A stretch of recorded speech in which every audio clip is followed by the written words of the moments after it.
Tantor Audio, a division of Recorded Books, presents The Myth of Artificial Intelligence: Why Computers Can't Think the Way We Do, by Erik J. Larson.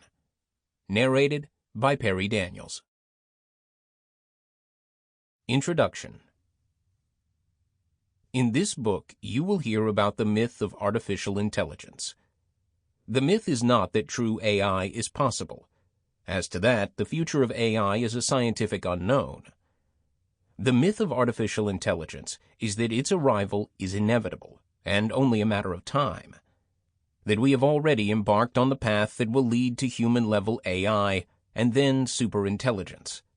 We have not. The path exists only in our imaginations. Yet the inevitability of AI is so ingrained in popular discussion, promoted by media pundits, thought leaders like Elon Musk, and even many AI scientists, though certainly not all, that arguing against it is often taken as a form of Luddism, or at the very least a short-sighted view of the future of technology and a dangerous failure to prepare for a world of intelligent machines. As I will show, the science of AI has uncovered a very large mystery at the heart of intelligence, which no one currently has a clue how to solve. Proponents of AI have huge incentives to minimize its known limitations. After all, AI is big business, and it's increasingly dominant in culture. Yet the possibilities for future AI systems are limited by what we currently know about the nature of intelligence, whether we like it or not. And here we should say it directly. All evidence suggests that human and machine intelligence are radically different. The myth of AI insists that the differences are only temporary, and that more powerful systems will eventually erase them. Futurists like Ray Kurzweil and philosopher Nick Bostrom, prominent purveyors of the myth, talk not only as if human-level AI were inevitable, but as if soon after its arrival, superintelligent machines would leave us far behind. This book explains two important aspects of the AI myth, one scientific and one cultural. The scientific part of the myth assumes that we need only keep chipping away at the challenge of general intelligence by making progress on narrow feats of intelligence like playing games or recognizing images. This is a profound mistake. Success on narrow applications gets us not one step closer to general intelligence.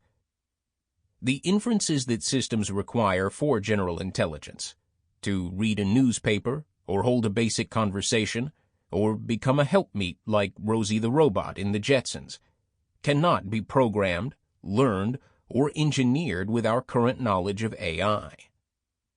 As we successfully apply simpler, narrow versions of intelligence that benefit from faster computers and lots of data, we are not making incremental progress, but rather picking low-hanging fruit. The jump to general common sense is completely different, and there's no known path from the one to the other. No algorithm exists for general intelligence, and we have good reason to be skeptical that such an algorithm will emerge through further efforts on deep learning systems or any other approach popular today. Much more likely, it will require a major scientific breakthrough, and no one currently has the slightest idea what such a breakthrough would even look like, let alone the details of getting to it. Mythology about AI is bad, then, because it covers up a scientific mystery in endless talk of ongoing progress. The myth props up belief in inevitable success, but genuine respect for science should bring us back to the drawing board. This brings us to the second subject of this book, the cultural consequences of the myth. Pursuing the myth is not a good way to follow the smart money, or even a neutral stance. It is bad for science, and it is bad for us. Why? One reason is that we are unlikely to get innovation if we choose to ignore a core mystery, rather than face up to it. A healthy culture for innovation emphasizes exploring unknowns, not hyping extensions of existing methods, especially when these methods have been shown to be inadequate to take us much further. Mythology about inevitable success in AI tends to extinguish the very culture of invention necessary for real progress, with or without human-level AI. The myth also encourages resignation to the creep of a machine land, where genuine invention is sidelined in favor of futuristic talk advocating current approaches, often from entrenched interests. Who should listen to this book? Certainly anyone should who is excited about AI but wonders why it is always 10 or 20 years away.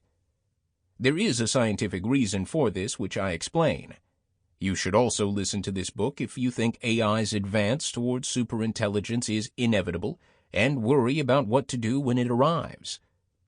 While I cannot prove that AI overlords will not one day appear, I can give you reason to seriously discount the prospects of that scenario. Most generally, you should listen to this book if you are simply curious yet confused about the widespread hype surrounding AI in our society. I will explain the origins of the myth of AI, what we know and don't know about the prospects of actually achieving human-level AI, and why we need to better appreciate the only true intelligence we know, our own. In this book. In Part 1, The Simplified World, I explain how our AI culture has simplified ideas about people while expanding ideas about technology. This began with AI's founder, Alan Turing, and involved understandable but unfortunate simplifications I call intelligence errors. Initial errors were magnified into an ideology by Turing's friend and statistician I.J. Good, who introduced the idea of ultra-intelligence as the predictable result once human-level AI had been achieved. Between Turing and Good, we see the modern myth of AI take shape. Its development has landed us in an era of what I call technological kitsch, cheap imitations of deeper ideas that cut off intelligent engagement and weaken our culture. Kitsch tells us how to think and how to feel. The purveyors of kitsch benefit while the consumers of kitsch experience a loss. We, end up in a shallow world. In Part 2, The Problem of Inference, I argue that the only type of inference, thinking, in other words, that will work for human-level AI, or anything even close to it, is the one we don't have a clue how to program or engineer. The problem of inference goes to the heart of the AI debate because it deals directly with intelligence, in people or machines. Our knowledge of the various types of inference dates back to Aristotle and other ancient Greeks, and has been developed in the fields of logic and mathematics. Inference is already described using formal symbolic systems like computer programs, so a very clear view of the project of engineering intelligence can be gained by exploring inference. There are 3 types. Classic AI explored one, deduction. Modern AI explores another, induction. The 3rd type, abduction, makes for general intelligence, and, surprise, no one is working on it. At all.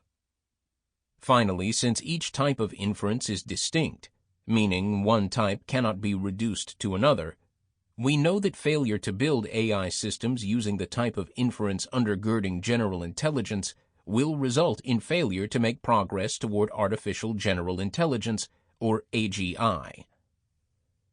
In Part 3, The Future of the Myth, I argue that the myth has very bad consequences if taken seriously, because it subverts science. In particular, it erodes a culture of human intelligence and invention, which is necessary for the very breakthroughs we will need to understand our own future. Data science, the application of AI to big data, is at best a prosthetic for human ingenuity, which, if used correctly, can help us deal with our modern data deluge. If used as a replacement for individual intelligence, it tends to chew up investment without delivering results. I explain in particular how the myth has negatively affected research in neuroscience, among other recent scientific pursuits. The price. Sample complete. Ready to continue?